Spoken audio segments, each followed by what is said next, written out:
ನಮಸ್ತೆ ನಮ್ಮ ಕುಟುಂಬ ಕನ್ನಡ ವ್ಲಾಗ್ಸ್ಗೆ ತಮ್ಮೆಲ್ಲರಿಗೂ ಸ್ವಾಗತ. ನಾನು ನಿಮ್ಮ ಪ್ರೀತಿಯ ಕನ್ನಡತಿ ಭಾಗ್ಯ. ತುಂಬ ಬೇಜಾರಲ್ಲೇ ಇವತ್ತಿನ ವ್ಲಾಗನ್ನು ಅಪ್ಲೋಡ್ ಮಾಡ್ತಾ ಇದ್ದೀನಿ.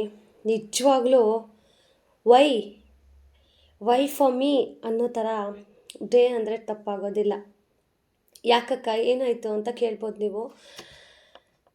ಈ ಒಂದು ಸೋಷಿಯಲ್ ಮೀಡಿಯಾ ಅಂತ ಬಂದಾಗ ನನಗೆ ಮೊದಲನೇ ಸಲ ಬ್ಯಾಡ್ ಕಮೆಂಟ್ ಮಾಡಿದ್ದು ಒಂದು ಹುಡುಗಿ, ಲಕ್ಷ್ಮಿ ಸಮಥಿಂಗ್ ಏನೋ ಹೆಸರು ಐಡಿ. ನನಗೆ ಇವತ್ತಿಗೂ ನೆನಪಿದೆ. ಬಿಕಾಸ್ ಹೊಸ ಲೈಫಲ್ಲಿ ನಂಗದೊಂಥರ ಹರ್ಟ್ ಆದಂತಹ ಫೇಸ್. ಸೊ ಅವತ್ತು ಆ ಹುಡುಗಿ ಕಮೆಂಟ್ ಡಿಲೀಟ್ ಮಾಡಿ ಬಿಸಾಕಿ ಒಂದು 4-5 ವರ್ಷ ಆದಮೇಲೆ ಮತ್ತೆ ಇವತ್ತು ಆ ಥರ ಫೀಲ್ ಆಗ್ತಾಯಿದೆ.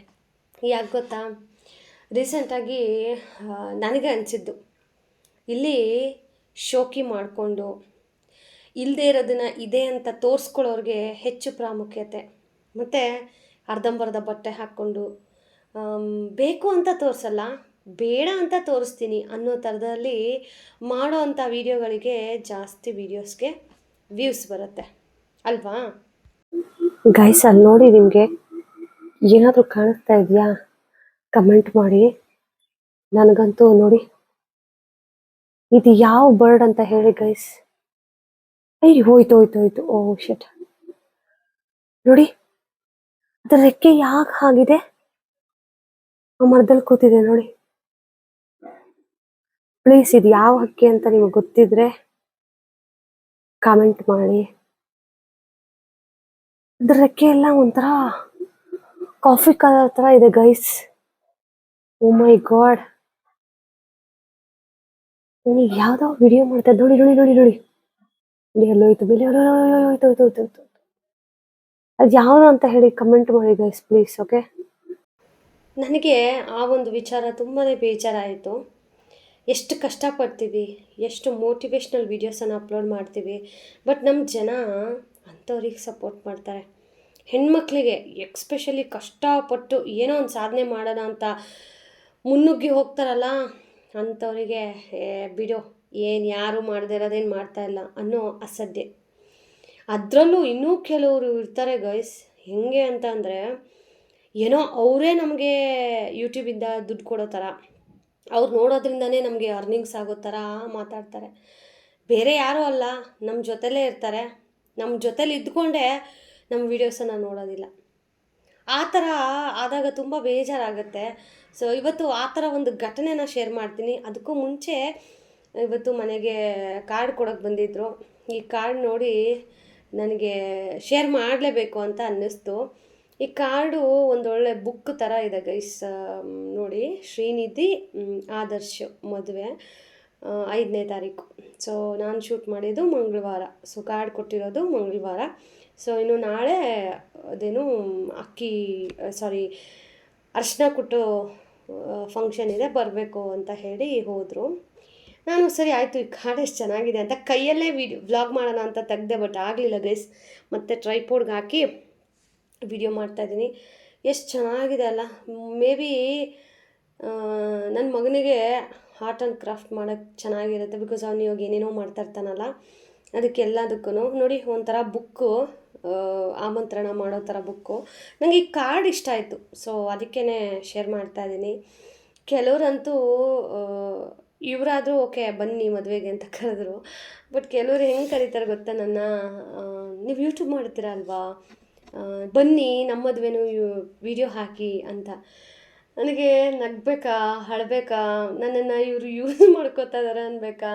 ನಾನು ಕೆಲವೊಂದು ಕಡೆ ಹೋದಾಗ ನಿಜ ವ್ಲಾಗೇ ಮಾಡಲ್ಲ. ತುಂಬ ಬೇಜಾರಾಗುತ್ತೆ ಹಂಗಂದಾಗ.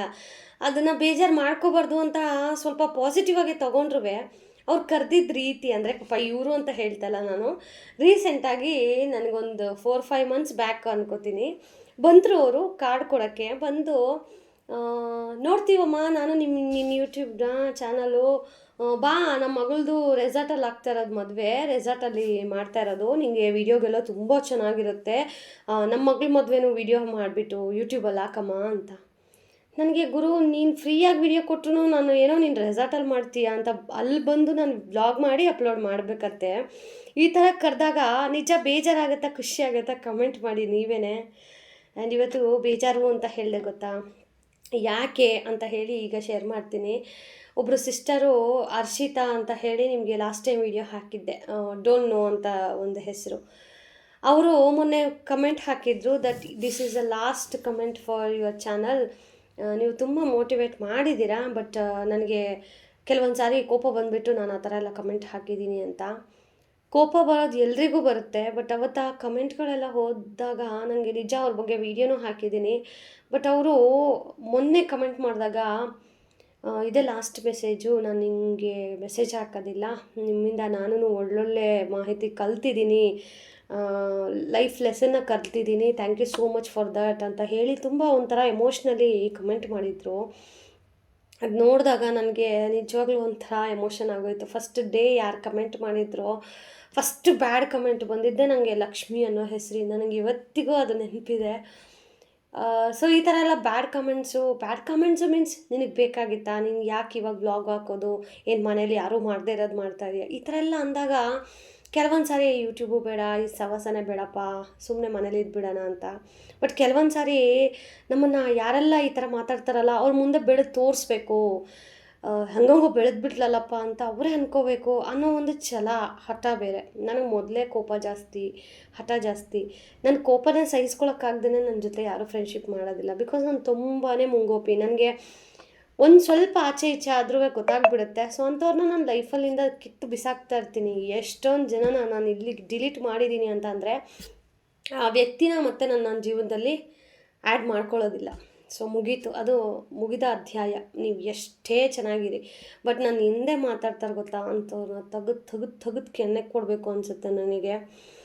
ಜೊತೆಲೇ ಇದ್ದು ನಮ್ಮ ವಿಚಾರಗಳನ್ನು ತಗೊಂಡೋಗಿ ಬೇರೆಯವ್ರ ಹತ್ರ ಹೇಳೋರನ್ನು ನಿಜವಾಗ್ಲೂ ಅಂಥವ್ರನ್ನ ಪಕ್ಕ ಇಕ್ಕೋಬೇಡಿ ಗೈಸ್. ಅಂಥವ್ರು ನಿಮ್ಮ ಜೊತೆ ಇದ್ದರೆ ನಿಮ್ಮ ಸರ್ವನಾಶಕ್ಕೆ ಅವರು ಕಾಯ್ತಾ ಇರ್ತಾರೆ, ನೆನ್ಪಿಟ್ಕೊಳ್ಳಿ.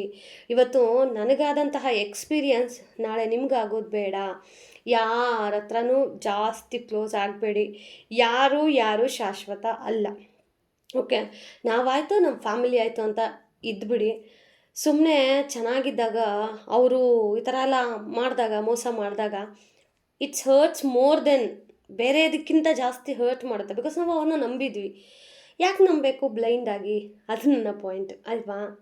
ಸೊ ಒಂದು ಸ್ವಲ್ಪ ಇವತ್ತು ಯಾಕೋ ಮನಸ್ಸಿಗೆ ಭಾರ ಅನ್ನಿಸ್ತಾ ಇತ್ತು. ಸೊ ನಿಮ್ಮೊಟ್ಟಿಗೆ ಹಂಚ್ಕೋಬೇಕಿತ್ತು, ಶೇರ್ ಮಾಡಿದ್ದೀನಿ. ಹೋಪ್ ಇಷ್ಟ ಆಗಿದೆಯೋ ಇಲ್ವೋ ನಿಜವಾಗ್ಲೂ ನಂಗೆ ಗೊತ್ತಿಲ್ಲ. So thank you so much for watching. Lots of love. ಮತ್ತೊಂದು ಇಂಟ್ರೆಸ್ಟಿಂಗ್ ವಿಡಿಯೋ ಜೊತೆ ಸಿಗ್ತೀನಿ.